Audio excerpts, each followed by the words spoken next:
Welcome to the seventh monthly Motivation Monday of the season. This is also the last one this season. My name is Sanhita Shankar.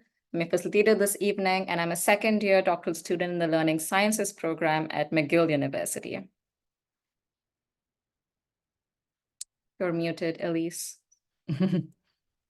I know, I saw it the second I started talking. I'm Elise Allen, co-hosting. I'm actually your outgoing GSC senior co-chair and a recent graduate of the Ohio State University. Some of you know I'll be an assistant professor next year at University of Northern Colorado. So to kind of get us into our event here, Motivation Monday is hosted by the GSC of AERA's Motivation and Education SIG. We offer this programming as a way to disseminate and share ideas and strategies for conducting educational research. This year, we are continuing our Motivation Monday format from last year by hosting a panel of scholars and practitioners in our field to discuss important topics. Our wonderful graduate student leaders, including lots of them that you see here, have organized a series of live panels and discussions each month. So make sure you keep coming back. Our next one will be in the fall, so you'll have to stay tuned for next year's slate of events. Before we get started, I want to take time to acknowledge that May is Asian American and Pacific Islander Month, Jewish American Heritage Month, and Mental Health Awareness Month. The GSC recognizes, appreciates, and applauds all of the Asian American, Pacific Islander, and Jewish American individuals who have contributed and continue to contribute to educational research. We also want to take a moment to emphasize how important mental health is and encourage scholars to take care of themselves, especially during the summertime when you feel like you might actually have some time. Okay, so I think Sanhita's going to do introductions and then we'll get into questions.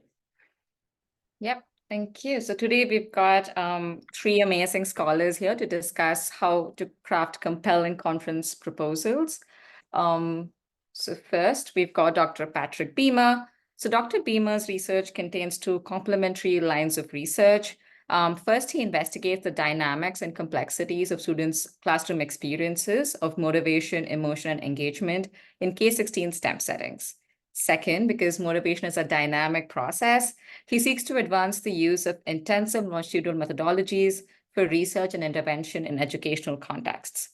The goals of these lines of research is to advance motivation theory, or to inform practice and support students in their pursuit of academic goals, particularly in STEM domains. Please also welcome Dr. Alison Koenka. Dr. Koenka's research explores students' motivation in STEM across secondary, school, and higher education settings. Her lab pursues these interests through two interrelated lines of inquiry.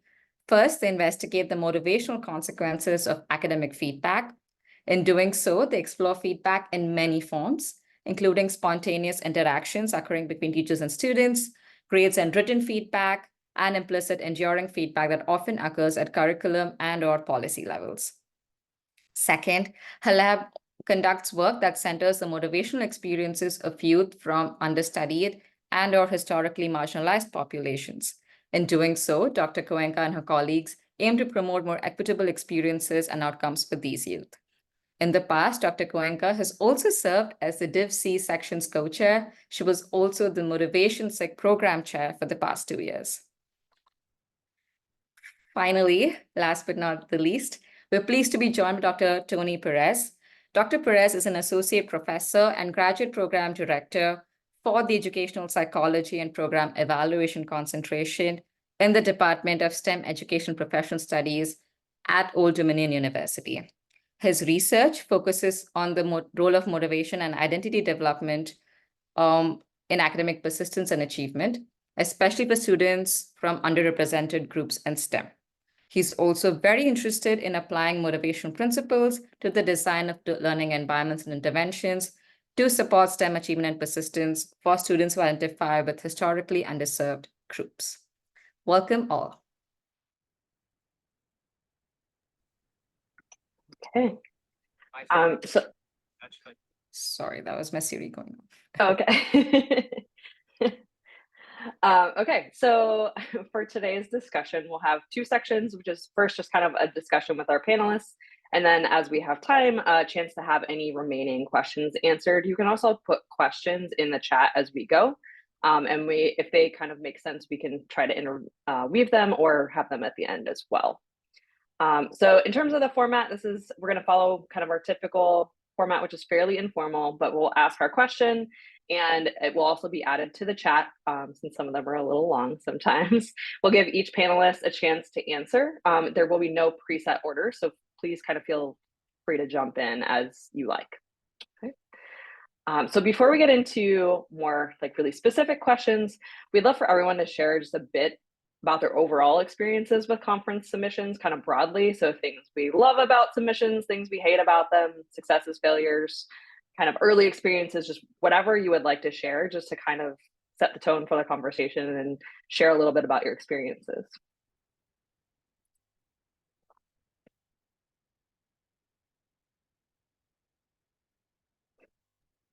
It's always a game of like, who's gonna unmute first? It's hard to make eye contact on Zoom, but I can get us started just with the first thing that comes to mind, and then happy to pass it over to the other incredible panelists.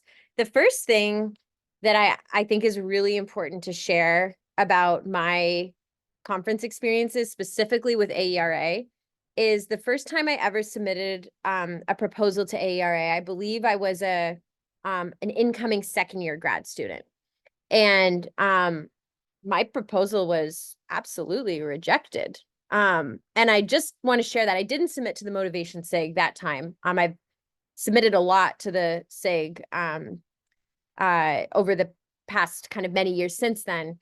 But the reason why that's sort of the first thing that came to mind that I think is really important to share is, first of all, I think that everyone sometimes has proposals rejected in general for conferences, and I would say maybe in particular for AERA. There are a lot of submissions, and kind of what goes hand in hand with that is there's a lot of hidden curriculum in general with conferences. And again, I would say maybe perhaps especially in particular with AERA.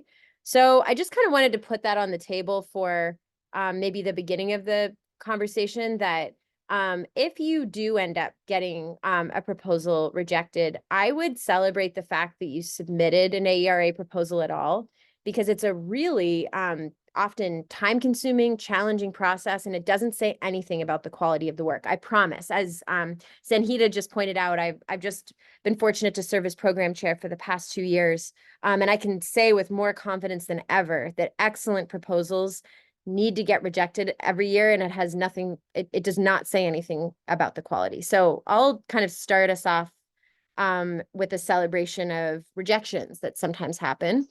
And I'm sure that Doctors Perez and Beamer will have lots of other wise things to say.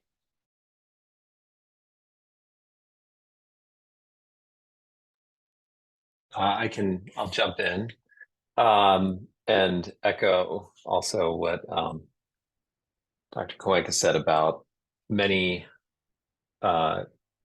well done proposals being rejected. I think that is, there's only so much space in a program.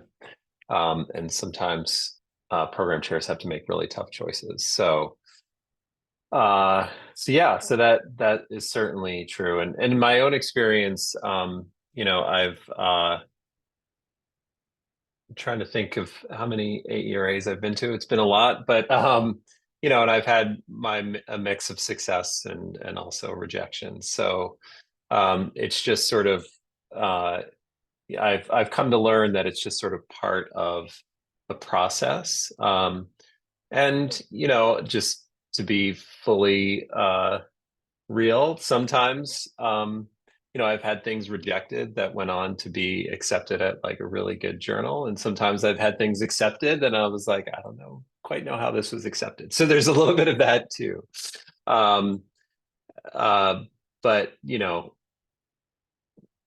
by and large, like I said, it's more common that like you have something that's good but just doesn't quite make the cut, and but it doesn't mean that you didn't do great work. So so I've had like I said, my own share of rejections, and successes at conferences. And, you know, the things that I think what I learned, I think pretty early on, because my advisor was really great at training us, her students with this. I worked with Jennifer Cromley, and I think it's a real skill to learn how to write an AERA proposal in particular, sort of a 2,000 word complete mini manuscript almost. And we got a lot of training on that. And I think that's been really helpful for me, at least with AERA proposals. But I'll stop there and let Dr. Beamer jump in. I mean, what else can I say that my two esteemed colleagues haven't said already? I think the only thing I'll add is just the importance of trying to get involved early with a proposal. When I was a first year student, I was lucky enough to be a co-author on an APA proposal because their deadline is a little bit later. And having that experience was really pivotal for thinking about how I'm going to start crafting proposals. So I didn't take the lead on anything immediately, but having that opportunity to just kind of navigate what a proposal looked like with my advisor and some other colleagues was really important, because you kind of get to see how it's fleshed out without having the pressure of taking the lead right away as a first year student. Yeah, I'll just jump in super quickly to echo that, and to also say that I think that submitting a conference proposal, so yeah, to kind of like especially amplify a couple things that Dr. Beamer just said, I think that starting early is really key, and not necessarily being actually preferably maybe not being the first author the first time that you're submitting a proposal is the ideal way to go. For example, the proposal that was rejected for me, I remember my advisor asked me, he was like, oh, well, what SIG are you going to submit to? And I remember my response so well, I'll never forget. I was like, what's a SIG? Because I just, again, was so not well versed in the jargon, the other kind of forms of hidden curriculum that come along with AERA. It can be really helpful to serve as a co-author first, then as a first author after that. And then the only other thing I'll say is I think that conference proposals can be a really wonderful experience in and of themselves, but also, especially as you get a little bit further along in graduate school, I think that they are such a helpful push in pushing your work forward in kind of a, you know, with a deadline that you're working towards, which I personally find it to be really helpful. So just wanted to add those couple of things. Yeah, that's a lot of really great points right off the bat. It's great to hear too that some people talking about getting training in grad school, because I know, like Allison, you're kind of Dr. Cuenca on the flip side of that. You guys were all being very formal, so I felt like I should be too, even though I know you all know each other. But you know, on the flip side, there is a lot of hidden curriculum too. So it's great to hear that there's some students out there getting a lot of good training and good advice, and hopefully we're all kind of like paying that forward with our own like lab mates and students as well. So kind of related to working with other people, not necessarily being like the first author, our next question is kind of about collaborating. There's a broad question and then some subsequent parts here. So the first question is, how do you determine who you'll collaborate with for an upcoming presentation? And then kind of the sub questions here are, you know, is there a magic number of collaborators for you? But then also, if an advisor doesn't have a lot of data available, where or how would you recommend students get started? I think sometimes those of us at bigger universities forget that that data isn't necessarily accessible elsewhere. I'll start this one. Okay, I feel like this is the question I have so much to say about. So I'll try to be concise, but also deal with it. So I think I approach presentations and conference submissions a little bit different now than I did when I was a grad student. But thinking about the grad student as my experience as a grad student, certainly if your advisor does have data available, I think it's really important to find something that you can bite off from that data source without like overstepping on like the main project goals or something else that anybody is doing. And I feel like that's usually possible. It might take a little time to kind of craft an idea around it, but I definitely think it's really possible to find some sort of project that you can just chunk off for yourself. And that's a really good starting place. Great. If your advisor doesn't have available data, I didn't think about this really until I became an early career faculty member, but I'm a really good example of somebody who has a tougher time recruiting students in my department because I'm in a psychology department. So I love the opportunity to work with grad students in other departments. So I've done that a lot. I've done that with Elise and some other grad students who aren't at my university. So saying that to say, don't be afraid to reach out to other early career scholars or somebody you might be interested in working with, because often they don't have students that they're working with right away and do have data that they just can't get to themselves like I do. So I think that's really important as well. Okay, the second thing, is there a magic number of collaborators? I was going to make a joke. It's hard to make jokes on Zoom because nobody laughs because everybody's muted. So no, I don't think so. I don't think there's a magic number. I myself, like the more collaborators, the more difficult it is for me to get everybody's feedback. So in that sense, for me personally, keeping it smaller is usually more helpful because I don't have as many ideas to wrangle. But if you're somebody who can navigate that, then I think that's totally fine. We see lots of papers and submissions all the time with plenty of authors. So I think it just kind of depends on your working style.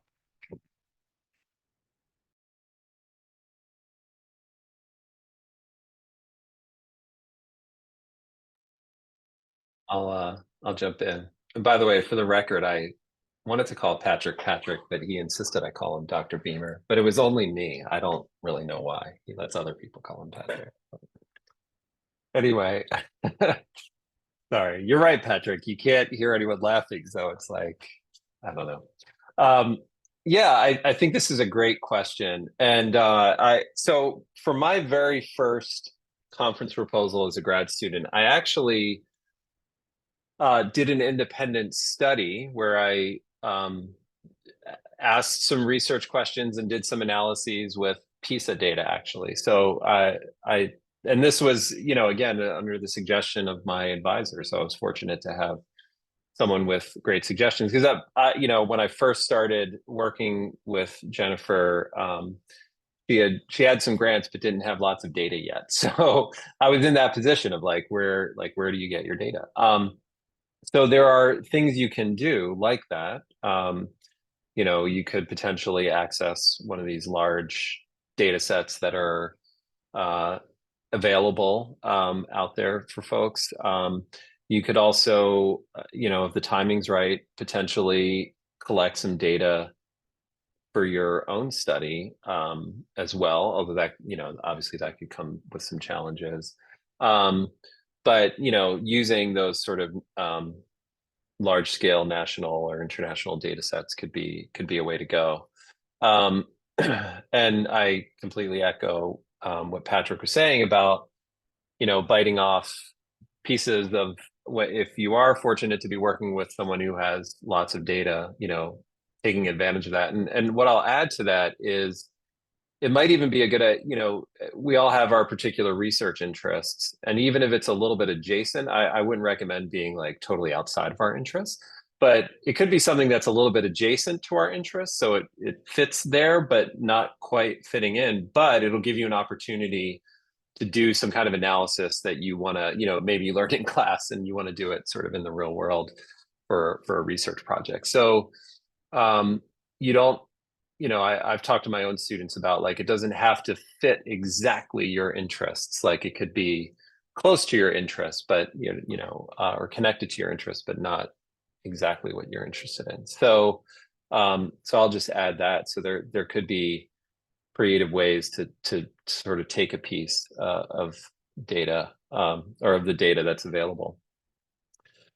And in terms of whether there's a magic number, I agree. I don't think there is a magic number, and I've been on proposals with 2 or 3 authors. Well, maybe never. I think I've always had at least 3, but 3 authors and also very many authors. And it just kind of depends on, I think, the teams you're working with.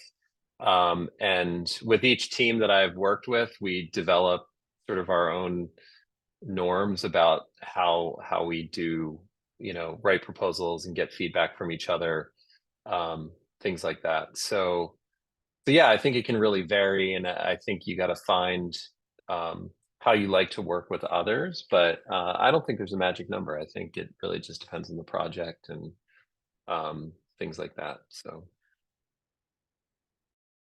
Yeah, completely agree with everything that Tony and Patrick just said.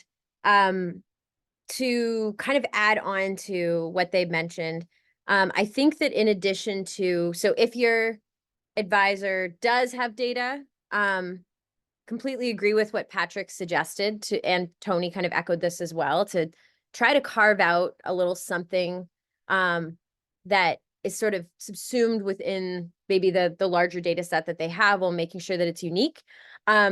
This might go without saying for some, but it also may not go without saying for others, which is totally makes complete sense, because again, especially as a grad student, by definition, everybody's so new to research.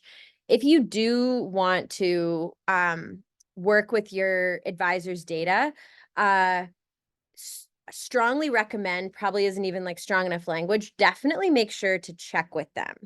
The major reason for that is, I mean, there are a lot of reasons, but you'll want to make sure to work with your advisor. First of all, your advisor should be a co-author, almost like 99 to 100% of the time.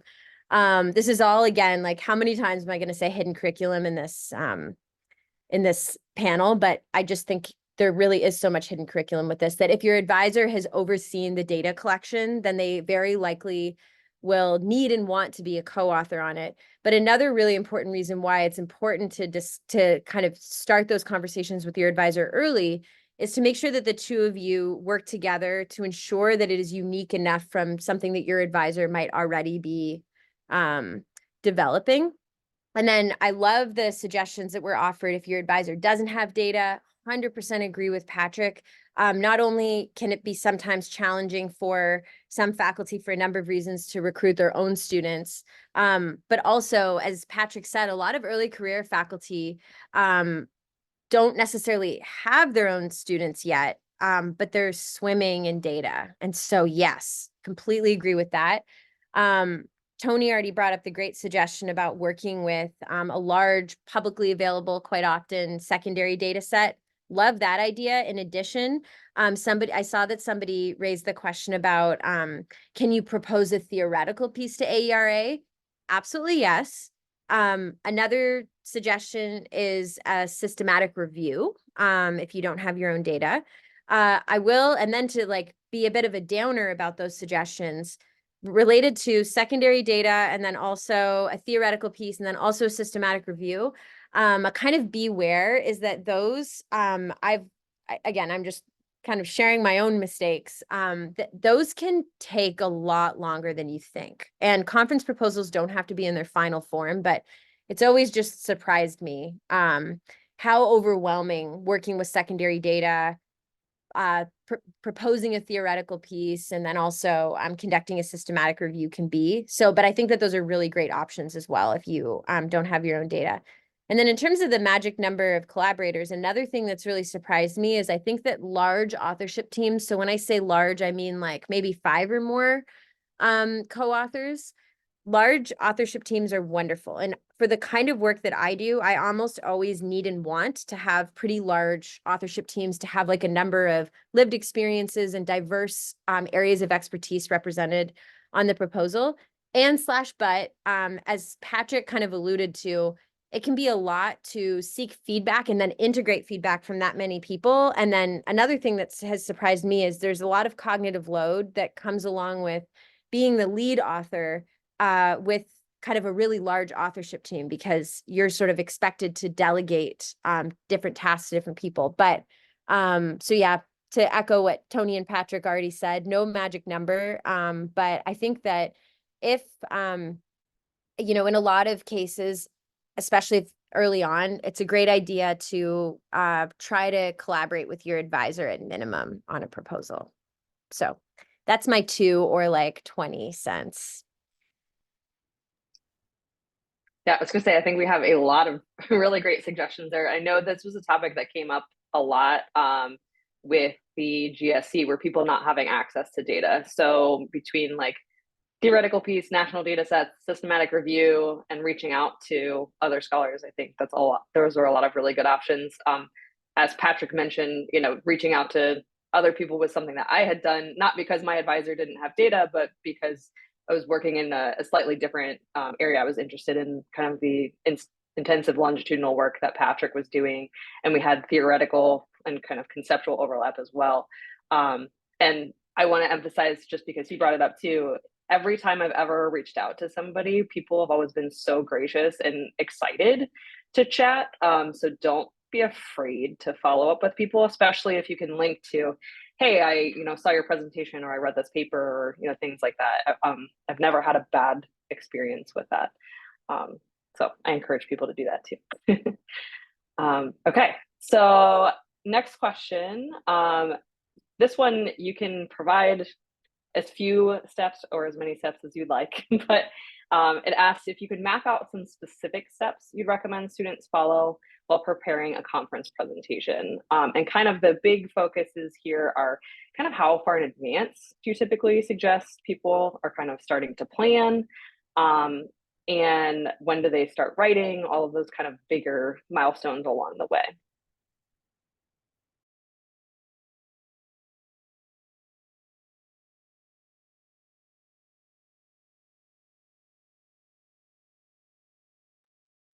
Well, I guess I'll jump in first this time. So in terms of the planning piece of the question, it's funny when I always, with my own students, we're talking about kind of around AERA, like when it's actually held, I remind them that they need to start thinking about AERA proposals for the next year. And so, the reason for that is because of AERA's requirements and sort of the time between submission of the proposal and when the actual conference is, et cetera, it can be a bit challenging, where some other conferences, I think, don't have quite this same kind of timeline, but it can be challenging because you do need to have a study with results and things like that to report. So I start talking to my students pretty early on about thinking about what they might want to do for AERA, and we're in a fortunate place where myself and colleagues of mine do have lots of data, and we're always encouraging our students to think about what sort of piece they can carve out for themselves.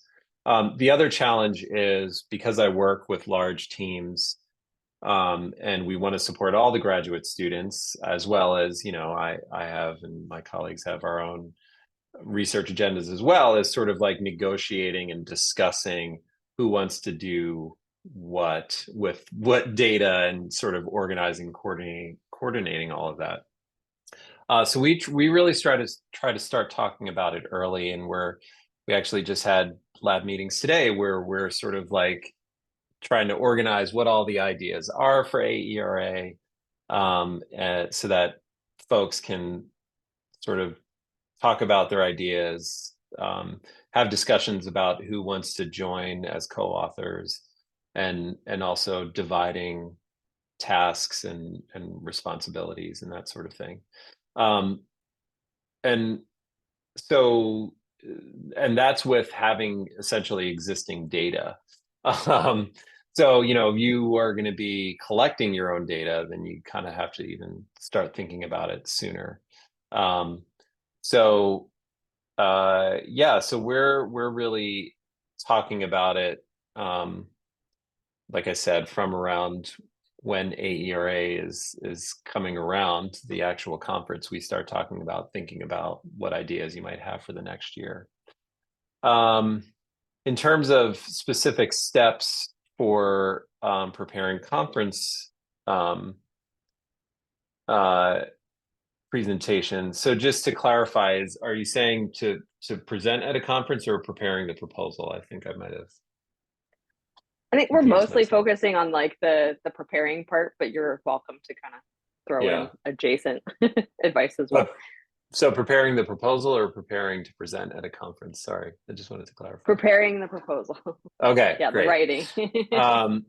So I think one of the, at least in my own experience, what kind of takes the longest is generating the idea and research question, and then conducting all the analyses and processing all the data and et cetera that you need. The writing, so we're sort of what at least what we do in our teams is we will, once someone has the idea, you can start writing the pieces like an introduction and things like that. At the same time, we're sort of, and I'm, depending on how many people are working on it, we'll divide up tasks. Although often it's the first and second author are like doing analyses or preparing data, whatever. It kind of depends on how much work needs to be done. But, preparing data and doing analyses at the same time, trying to sort of draft out the pieces that you can draft out early on. So, a proposal has sort of all the pieces of a manuscript: an introduction, method, results, discussion, essentially. So we're kind of writing up the pieces we can while we're doing the analyses, and then the real sort of writing happens once all the analyses are done and we know what the results are, and we can sort of write the full draft at that point. We're then passing around the draft to collaborators for comment, and we go through that whole phase of integrating different comments. So I wish I had like really specific steps to say, well, at 8 weeks before we do this, and but it really just depends on the particulars of the project. So it depends on how much work we need to do to prepare the data to do the analyses, or how complicated the analyses are, and all of those things. So but yeah, we're always juggling the analyses and also writing the pieces we can, and then things really speed up once the analyses are done. Yeah, I'll jump in. I feel like I'm going to be saying this a lot, but totally agree with every single thing that Tony just said. And I'll be saying it obviously about Patrick as well.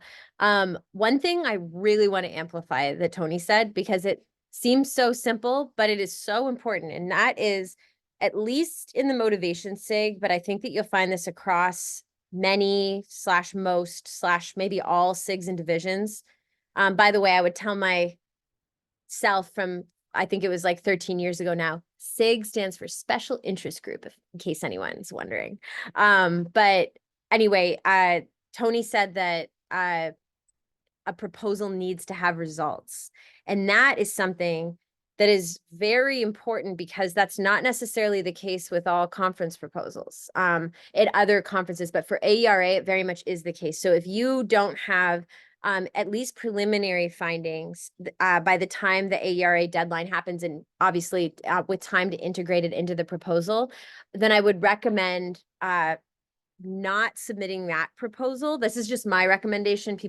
Some people may not necessarily agree with me, and focus your efforts on proposals where you do have results, because your chances of getting it accepted will just kind of like exponentially increase. The other thing that I'll say, to kind of jump off of what Tony was just saying, is that the timeline will look very different depending on whether you need to conduct analyses or not. So I would say that if you haven't collected data by about like March or April, that idea that you have is probably better suited for another conference, with a caveat that I'll return to in a second. And then if you have collected data, but you haven't conducted analyses, I would say the sooner the better, but April to May would probably be an ideal time to start. I think that you could still be conducting, depending on how many co-authors you have and depending on how much time people want to be able to review the proposal and contribute to it. I think that you could still be conducting analyses into and through June, but ideally I would say those analyses are being conducted in May/early June. Something else that we haven't said is I think that the deadline has come out for this year. Maybe somebody can put it in the chat. I think it's like July 26th or something like that. Typically AERA deadlines are towards the end of July, but sometimes they surprise us with an early July deadline, so that's fun.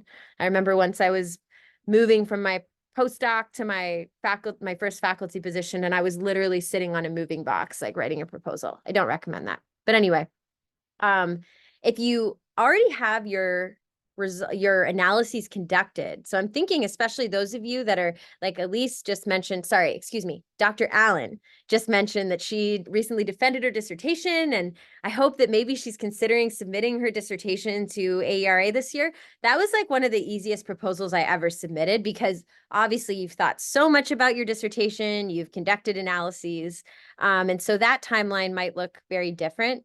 But the final thing that I'll say is, again, just sort of to try to make a piece of hidden curriculum explicit, I think that checking in with your co-authors, maybe especially your advisor, on the early side to sort of ascertain exactly how much time they'd like to in advance to review the proposal is a way that you won't feel rushed and to make sure that you and your co-authors remain on the same page. So just a few thoughts that come to mind. And then the last thing that I'll say is I think that Tony and I are talking more in terms of the individual submissions that happen.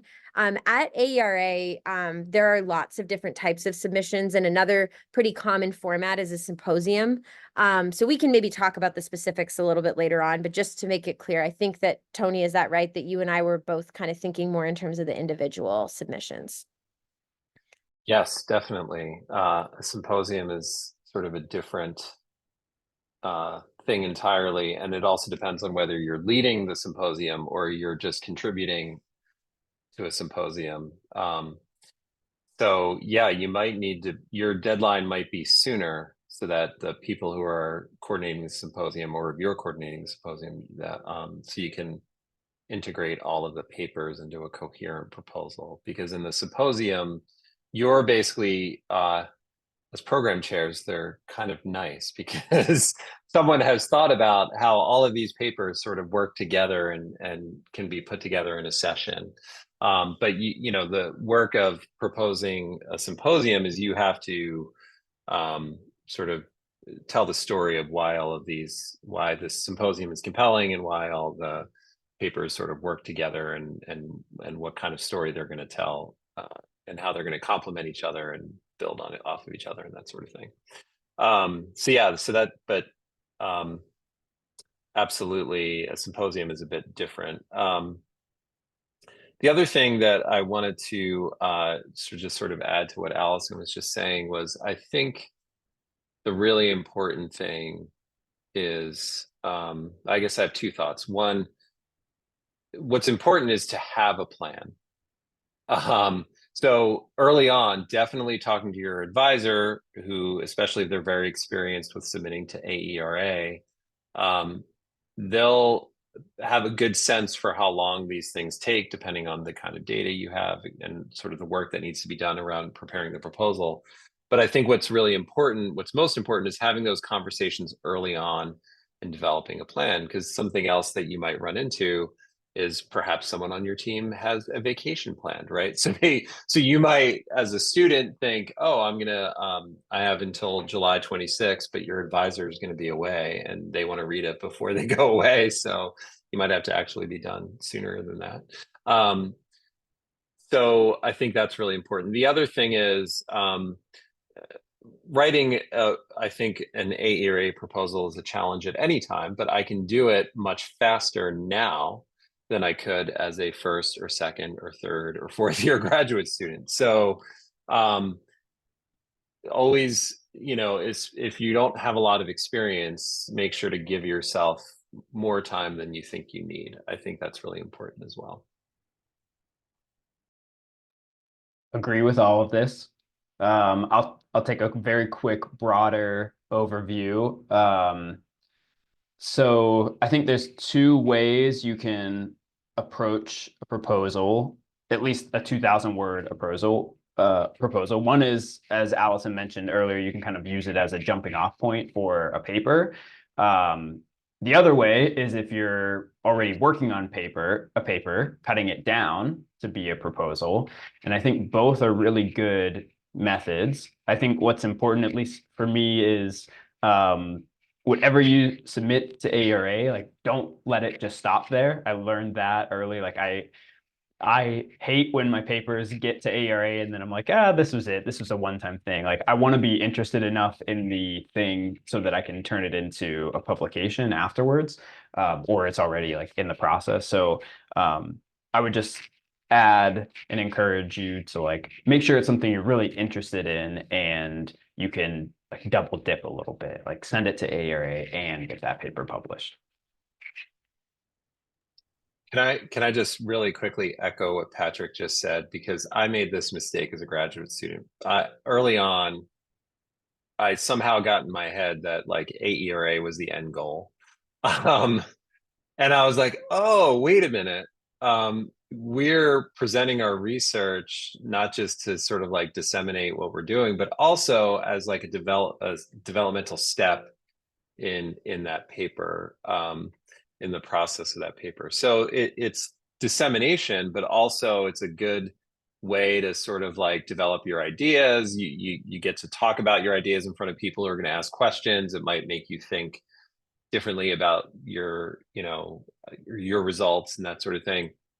But that's definitely not the end goal. The end goal is the publication. But I don't know if other grad students have experienced this, but I definitely sort of felt, like I said, I kind of just adopted this idea somewhere that, oh, the AERA proposes the end goal. So I started like presenting at AERA and then forgot about, what I was, that paper afterward.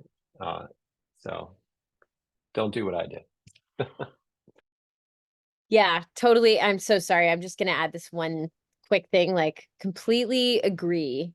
And I think that it takes time to learn how to identify which ideas you really want to see through to publication. And so ideally, and especially as you get more experienced, but really ideally from the beginning, I completely agree with Patrick and Tony. And just know that if you're a first year grad student and you kind of really think that this idea is great, and then your interests evolve and you realize that you should really be focusing on something else, or you would have done things differently if you had had more experience.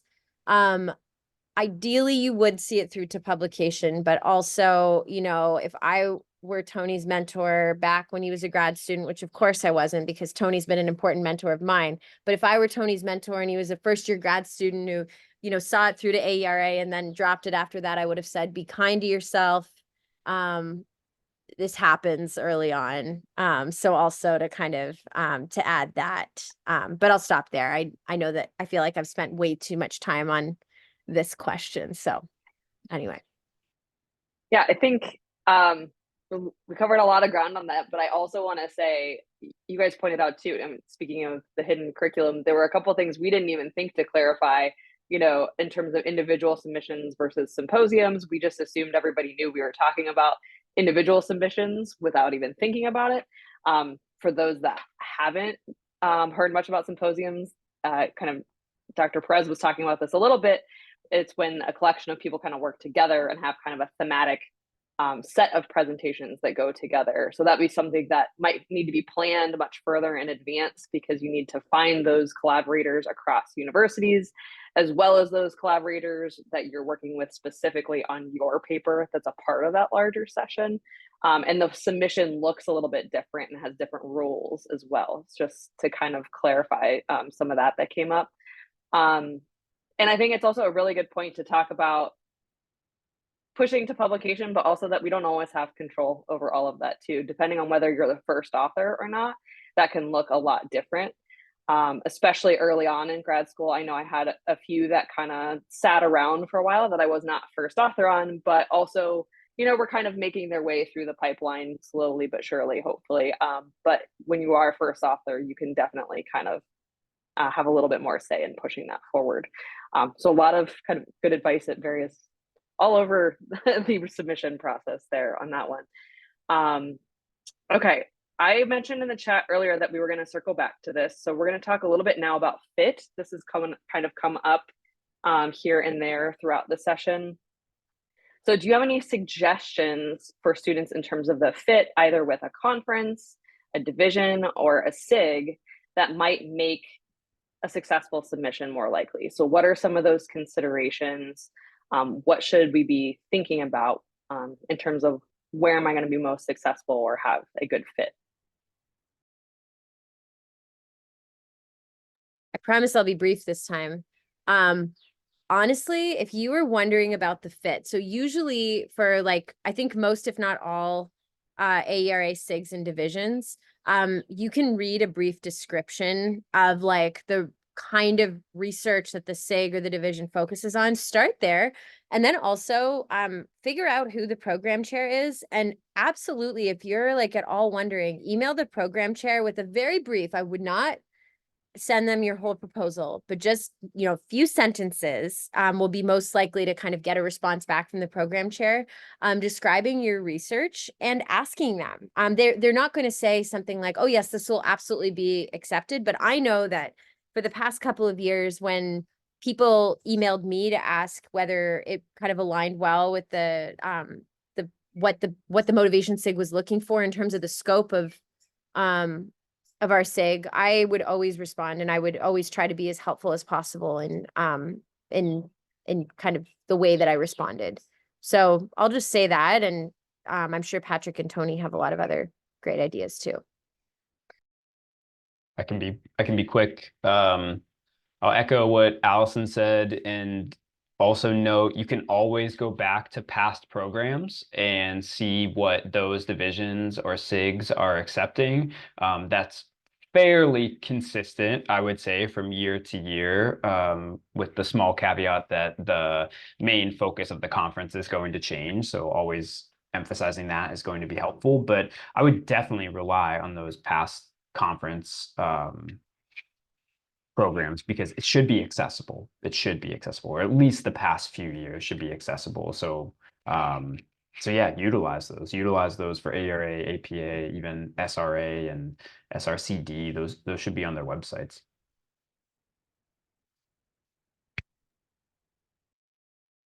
Yeah, I don't have much to add because these are all great suggestions that I would have also said the same thing. I would say that I'll sort of go in the other direction when thinking about fit.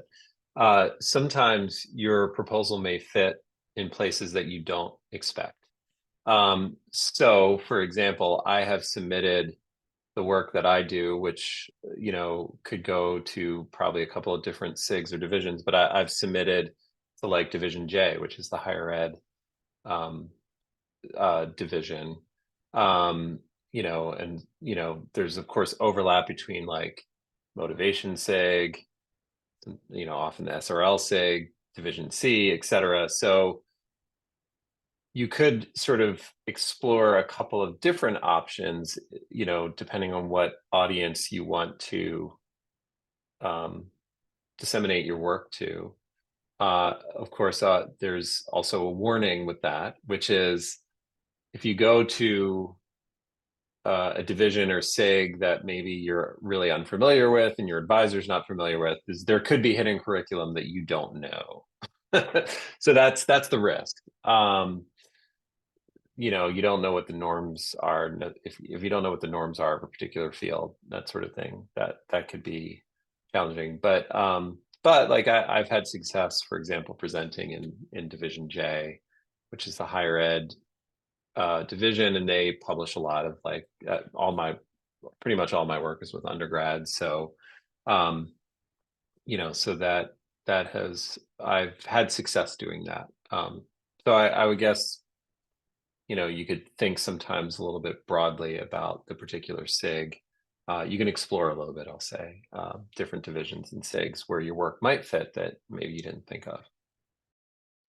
Yeah, I'll just add, I think Tony's point is a really great one, that often the work that you're doing when we're thinking about AERA specifically could definitely be positioned to be a really good quote fit for multiple divisions and SIGs.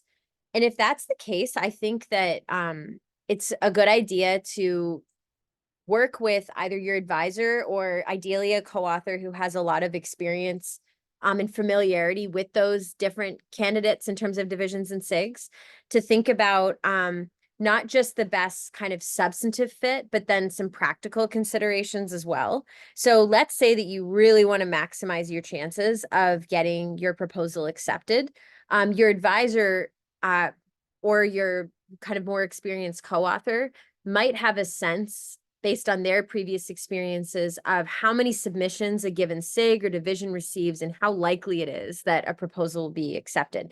Let's also say that you want to be considered for external funding to help support your conference travel. There are some SIGs in divisions. The motivation SIG is one of them, and I love this, that at least in previous years, the motivation SIG has very generously provided at least a little bit of funding to every single first author grad student in the motivation SIG program. So that could be potentially, I don't think that should be like the guiding reason, but I think that it's a good idea to consider if you do have kind of multiple options that you've identified and you think that there's strong alignment there across multiple divisions or SIGs, to start thinking about those practical considerations as well. Yeah, and actually before I transition to Sanhita asking some questions, I'm going to echo something that Allison has told me at other times, was also not to be scared off from submitting to a particular SIG or spot as well. I know I didn't ever submit into the motivation SIG until this last year. And I was really glad that I did, and I was successful this year, but I had been kind of afraid to submit there in the past, and I think that can certainly happen as well. So definitely kind of reaching out and finding out what experiences other people are having, or going to the business meeting and seeing some of those statistics in the previous year and things like that can be really helpful as well, just to kind of think about where to submit. And then I'll hand it over to Sanhita. Okay, great. Thank you. I think all of you have sort of shed a bit of light on what we should do in prepping successful conference proposals. I think we would just want to shift gears a little bit and talk about what one shouldn't do. So the first question is, what are the common pitfalls to avoid when writing a conference proposal?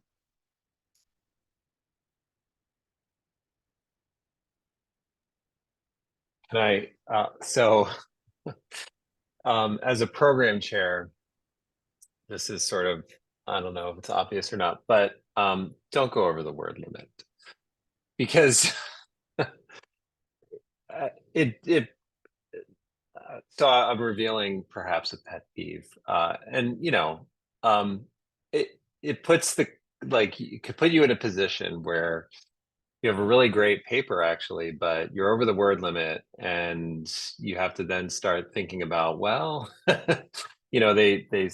they sort of went over the word limit, and there's only so much room for different papers, and so then you have to reject a really good paper that maybe would have otherwise been submitted because it's over the word limit. Plus, I would say the other aspect to consider is folks are volunteering their time to review, and getting reviewers can be really challenging. And when people sign up to review, they're going to get, for one SIG, up to 10 proposals, and they're doing it based on the idea that they're going to have a 2,000 word proposal for each of those 10. So if someone submits 3,000 words, it's also just not really fair to the reviewers, and they can get a little upset when that happens. So I would say one pitfall to avoid is do not go over the word limit. I think Tony's advice is really good. I guess I'm thinking, I thought of this question as like a reviewer, like how am I myself like reading papers? So one thing to always check in the call is kind of the things that ARA wants in their proposals, because often as a reviewer, they're going to be the same exact things. So when I'm reviewing, I will use headings that ARA explicitly states, like purpose or whatever it is. And that's really helpful as a reviewer, because then you're not searching around for what is the purpose when you're trying to rate on that. So I think that's one thing that helps. I think as a reviewer as well, I think pitfalls can be not detailing your methods and results as much and putting in too much information in the intro and too much information in the discussion. Personally, I want to see more about your study and your methods and your results, and I'm going to review it more based on that. If you skimp on the intro, I'm not going to be that upset about it. So those are the main things that I think about. Yep, as usual, completely agree. And to kind of amplify, well, I would amplify all of it because I think it's all so important, but something that Patrick just said about reading. So it was Jaylene linked the call earlier in the chat. Bookmark that and look for the very specific components that you're asked to address in your proposal, and literally treat that like a rubric. So all of those, and I love Patrick's suggestion. I'm such a fan of, if they say, talk about the purpose. I think another important thing for AERA is theoretical framework or something with framework, and include those as your headings. Make your reviewer's job as easy as possible, because as Tony pointed out, many, if not most of these reviewers are reviewing a minimum of 10, because some people are so generous that they actually volunteer for, let's say, like 2 SIGs and divisions. That's sometimes 20. So make their job as easy as possible. Another thing kind of related to Tony's advice about absolutely not going over the word limit. So sad when people, a lot of times, the proposals are supposed to be blind, which means that your identifying information isn't supposed to be anywhere on the proposal.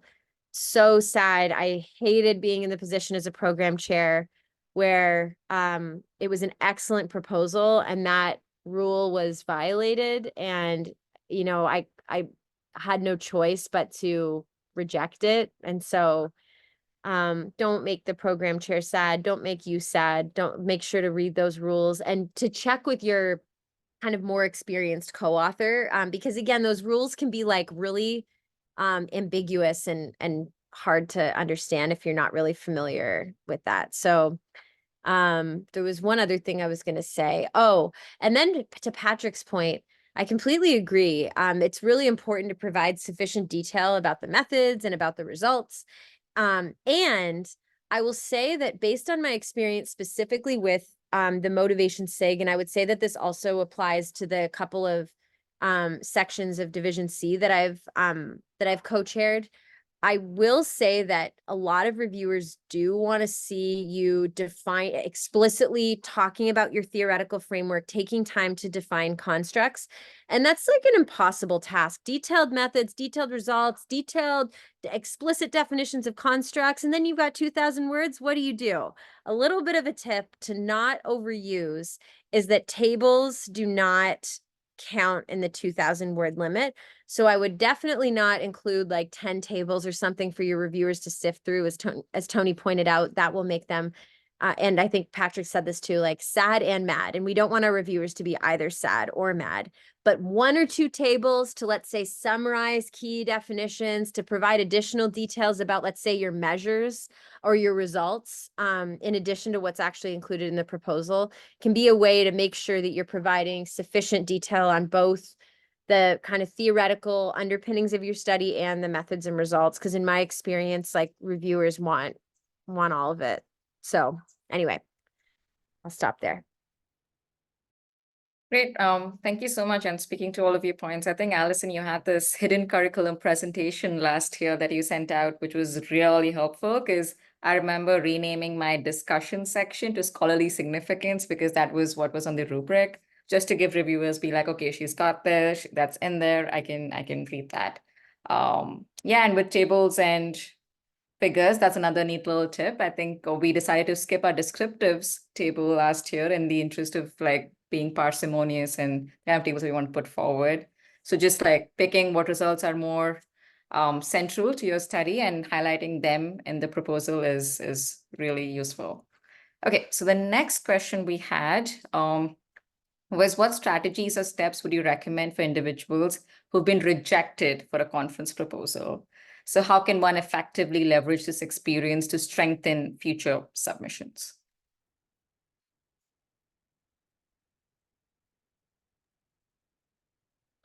So I think this is a great question. Number one, I think normalizing rejection as a part of the process. I mean, nobody likes to have a manuscript or proposal rejected. You put in a lot of time and energy into it. It's okay to feel like it sucks, right? To have it rejected, but it's also just the most, prolific scholars have had lots and lots of rejection. And I think the most important thing is to try to learn from every rejection. Hopefully you're fortunate and in the motivations thing, I know we have a lot of really thoughtful reviewers who will add comments. And try to, and you don't get as many comments with AERA as you would for, say, a manuscript, but actually really trying to absorb that feedback and think about like what might you have done differently, or what you might do differently in the future. I've also many times taken a proposal that was rejected from AERA and submitted it to APA and have been successful there. Again, while learning, and remember, people who reviewed for AERA may also be reviewing for APA. So, you want to learn from that review process and take any feedback that you get, and try to, sometimes you just have to make some things clearer, or you decided to cut something that a reviewer wished that they had, so then you could maybe emphasize that in a future proposal. So yeah, I think that really just taking every rejection as an opportunity to learn something. And and sometimes, and again, I'll just be real, sometimes you're not going to know exactly why it was rejected, and that's okay too. Sometimes, maybe just luck of the draw, you got a reviewer that just didn't understand what you were doing, or I don't know, like there's all kinds of reasons. But again, it doesn't mean that the work isn't good or it's not worthy of continuing to pursue. I think you just have to sort of look ahead to the next step, whether that's another conference. And sometimes, and you'll hear lots of stories of this too, someone's proposal was rejected from AERA and they submitted it, and it was something that got published in a journal. So yeah, don't give up, I guess, and just continue pushing forward and trying to take what you can to learn for how to improve for the next time. Agree. I think you reject their rejection and you just put it back out there. You clean it up, you send it back, and it gets better. I think what Tony said is spot on. Hopefully there's at least enough feedback in there so that you can edit it and make changes. The one thing that I'll add to Tony's response, I think that can be helpful, is like anytime I get feedback on anything, like quickly look at it, put it away, take a day to be angry. I take at least a day to 2 days to be angry about it, and then I come back, I'm like, oh, this is actually some pretty good points in here, and you can fix things up. But I also think it's important to look at it with your advisor or your co-authors as well, especially if it's something you're kind of stumped on, because then you can have some more brains in the room to get through the feedback and think about, okay, we can add this here, we can add this here, whatever that might be. But I definitely think going over it with somebody else is really helpful. Once again, totally agree. I will add as well, kind of jumping off of Patrick's last point about talking it over with your advisor. I remember, so thinking back 13 years ago or however long it was, when I got my first AERA proposal rejected, I was worried, even though my advisor gave me no reason to believe that this was going to be his reaction. I was worried he was going to be like mad at me, disappointed in me. I went so I think I like kept it to myself for a day or two, and then I finally walked up. This is pre-pandemic time, so I walked up to his office and I was like, "Oh, by the way, the AERA proposal was rejected." And he was so supportive about it and made me feel so much better. So I say that because your advisor is not going to be angry at you. They're not going to be disappointed. They're going to very likely provide very practical advice for you to move forward. And also a lot of like, you're just going to, I think, leave the conversation or the email exchange with your advisor feeling like your self-concept is going to be higher rather than lower. So just, rest assured your advisor has received rejections millions of times, and they're going to be very supportive. I'm certain of that. A practical suggestion, in addition to the excellent suggestions that Tony and Patrick have already offered, I could not say enough positive things about the Motivation SIG Graduate Student Committee. And one of the amazing things that I think that they have introduced is the Research in Progress event. I think that is such a good opportunity. If either your proposal has been rejected or if it wasn't ready to be submitted, whatever the reason is, consider the call for the Research in Progress event to submit an application or a proposal there that comes out much later. I think typically it's like Elise and Kamiko, correct me if I'm wrong, but I think it's usually like February-ish that those that the like deadline is for the Research in Progress event. I think it's just such a great opportunity to get your work out there, get some really great feedback from excellent and thoughtful and wise peers, and and still get it on the program at AERA. So win-win-win.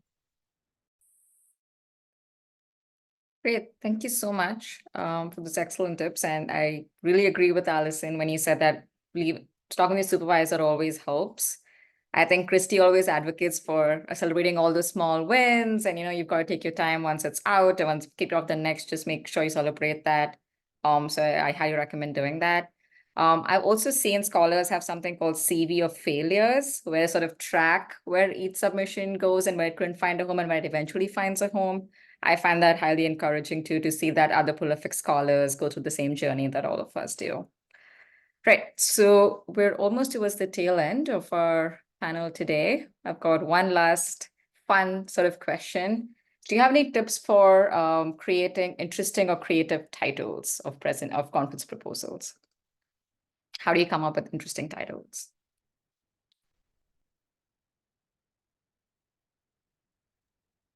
As someone who struggles with this, I'll be waiting to hear everyone's suggestions because I would love to know that as well. My answer is no. No, I don't. Honestly, so I can't offer much more than my esteemed colleagues here. I also have always struggled with titles. Honestly, it's a practice thing. I will say, so I don't, sadly, and this will surprise, I cannot speak to the, I can't really, I can't provide very good advice for either interesting or creative, but I will provide the tip that I wish that I had kind of thought more about early on, that a title, not to like make anybody more stressed about a title than they already are, but a title is like kind of important because it's the only thing that people see on your CV, for example. It's what appears in the program for AERA. So interesting or creative, definitely important. I love like, I think that it can, again, I should not be giving advice because I'm still very much working on how to craft interesting and creative titles myself. But I think that posing a question in your title or sharing, like, if there's sort of a major, really interesting and exciting finding that emerged from your research, actually like including as a statement, rating your title can be two really good strategies. And then also like, I do a lot of systematic reviews and meta-analyses. I don't think I've ever been able to move away from like whatever my title is, and then colon, a meta-analysis or a systematic review. I think that that kind of communicates to people some important and potentially like interesting information. So yeah, I'm working on it right along with everybody else. I like your point of it being at least a little bit important though, because when you're going through the AERA program, you want to know exactly what it's about so you can make your schedule. And most people are just looking at the title and they're not looking at the abstract. And one last thing, sorry. If you are, so you might in multiple years, probably not in the same year, but you might be publishing very similar, or not publishing, you might be submitting to AERA. Definitely the submissions always have to be different, but something kind of similar from one year to the next, potentially. Definitely make sure those titles are different. Obviously the ideas should be different too. There shouldn't be too much overlap, but make sure you're not using the same title again for just like a practical reason related to your CV and the way that it appears in the AERA program. Make sure that you, in addition to, of course, overhauling like the proposal, it shouldn't be the same from year to year. Make sure to overhaul that title as well to make sure that they're distinct. Yep, thank you. This is me wishing Carlton Fong was on the panel, because then I think he'd have great advice to give out creative titles and lab names. But just to add on to Allison's last advice, I think it's important to also diverge from your supervisor's previous work, because I think last year mine was very similar to one of Christie's previous papers. She was like, nope, we're not doing this again. It's very similar. So that's hopeful too. Right. So we're at the end of our questions. I think we had one question that came to us in one of our DMs. The question is, when you have preliminary data, example, 140 people have responded to a survey, but you intend to collect more data, how do you address preliminary results and the proposal? I think you do so directly. You just say, these are preliminary results. And we've had papers that we've submitted where it was a mixed method study and we had the quantitative but not the qualitative analyzed yet, and we say, report the quantitative results and that it's a mixed method study, and say, in there that will also present qualitative results, but maybe present some initial themes from the, but yeah, I think you just say it is preliminary. And you might, if given the word count, you might give a nod to like what further analyses will be done or what sample size you expect to have or something like that.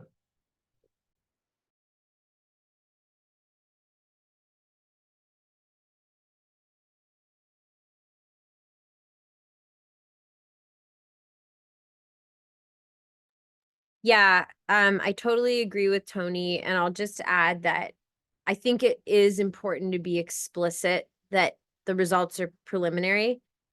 So definitely not taking away from that suggestion, and just a sort of reassurance, I wouldn't be self-conscious about like be explicitly stating that, because at least my strong opinion is particularly at the proposal stage, but even when results at AERA are presented, as Tony and Patrick both very astutely pointed out earlier, this is not the end point of ideally. Ideally, you're going to be pushing that work forward through to publication. And so what comes along with that is sort of an assumption, an expectation, and like a welcoming of preliminary findings, if that makes sense. That being said,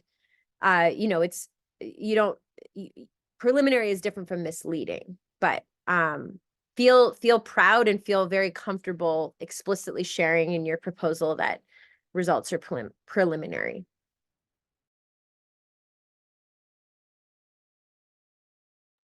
I agree with all of it.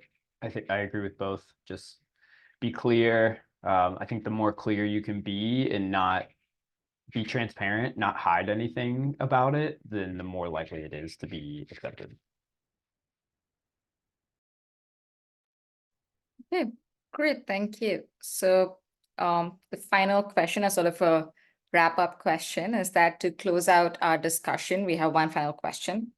If you could give grad students just one piece of advice about working on conference proposals, what would it be?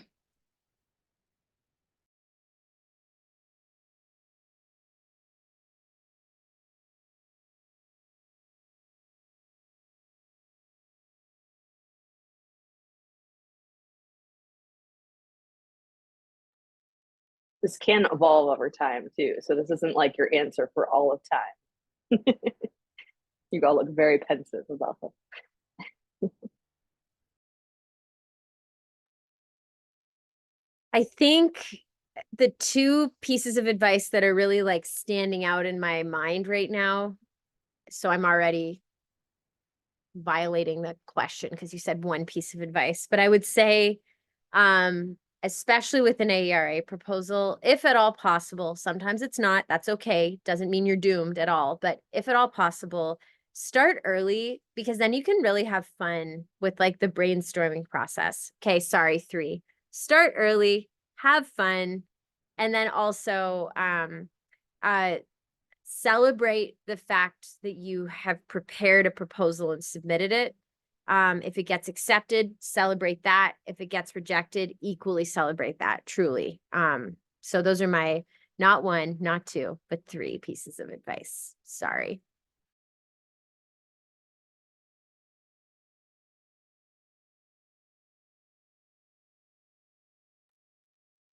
All right, I'll try, Tony. I like Allison's suggestions a ton. I want to say the same thing, but I'll add, I think the thing that helped me the most was not feeling like I had to submit a lot of proposals to AERA. Like I think early on I wanted to submit the max, which is like 2 first authors, because then I was like, my chances are better of getting in. And I think because of that, your proposals can suffer a little bit because you're trying to make sure they're both really good. So I think one thing that really helped me was really putting more time into one really good proposal. And I think I've had more success doing that. I'll leave it at 1. I'll leave it at 1. Sorry, Allison. You're gonna be the only one with 3 unless Tony adds more.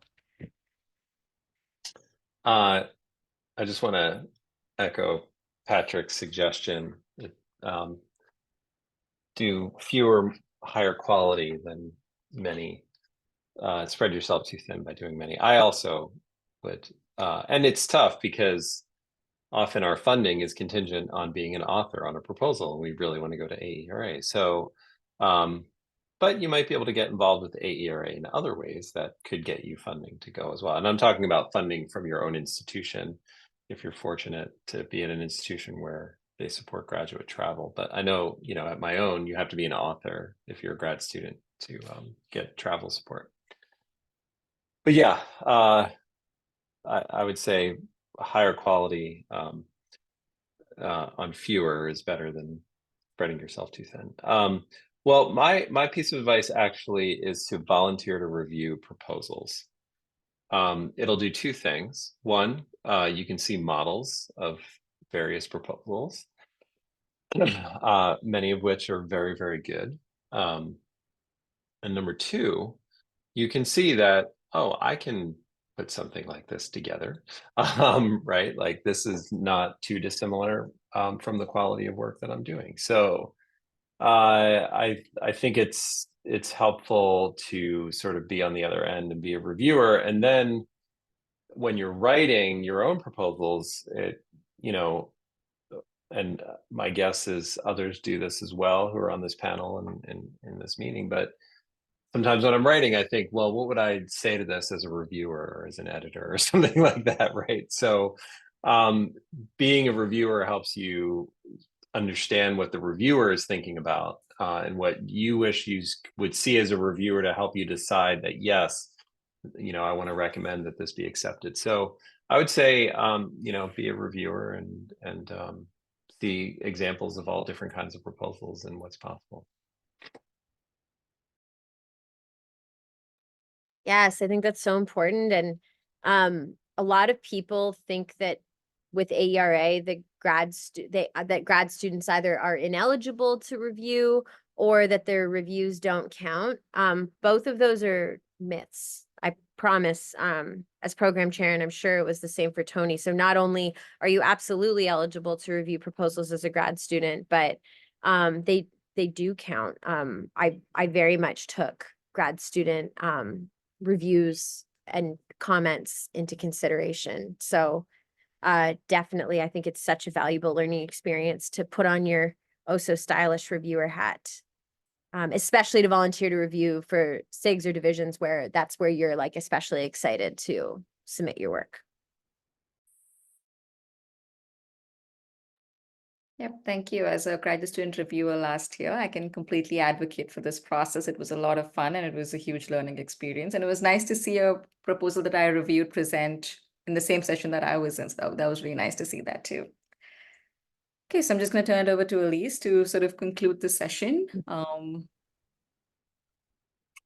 Okay, I think we've got some slides coming back up, but I'll get us started. First, just saying, please remember to join us for our next Motivation Monday in the fall. So the topics for next year are currently being developed. If you have any suggestions, feel free to share them before you leave, or email myself or Kamiko or anybody involved with the GSC. Additionally, and related to the graduate student committee, we're currently looking for our next junior co-chair. So Kamiko will be moving up to senior co-chair as I'm leaving. And we do need a new co-chair to join her and help lead all these amazing activities that we do. The link should be there momentarily. I think it got bumped to a different bullet. If somebody could grab that really quick. Just put it in chat. It looks like our chats are coming through as both of us. I'm so sorry, everyone. Yes, I saw. Yes, we are both AERA motivation SIG and not real people. So if you could think about nominating yourself or someone else. We're currently accepting nominations until the 24th. Please do not feel awkward about nominating yourself. I nominated myself. It's what most of us do, but you can also nominate other people. And you can certainly reach out to us if you have any questions about what that entails. And then we also have a new event coming up next week. Oh, it's next week already. Called the Continuing the Conversation event. This is put on by our grad students discuss group, and it's going to be kind of talking about how we can continue the conversations that we began at AERA or for the presentations we heard, and people that we would like to collaborate with. And if you would like to register for that, that will be next Wednesday, and you'd be joining myself and Dr. Beamer at that, along with some others. So hopefully we'll see you at some of these events. And finally, as we close, I just want to thank all of our panelists for their insightful and enriching conversation. And thank you everyone for joining us. We know it's not as fun sometimes to join in May, but hopefully you're kind of starting to think about AERA and this can kind of help get the ball rolling. So thank you to all of our panelists for their excellent advice. Thanks so much for inviting me. Same here. Thanks. It was great. Yeah, thank you. Thank you. Thank you, everyone.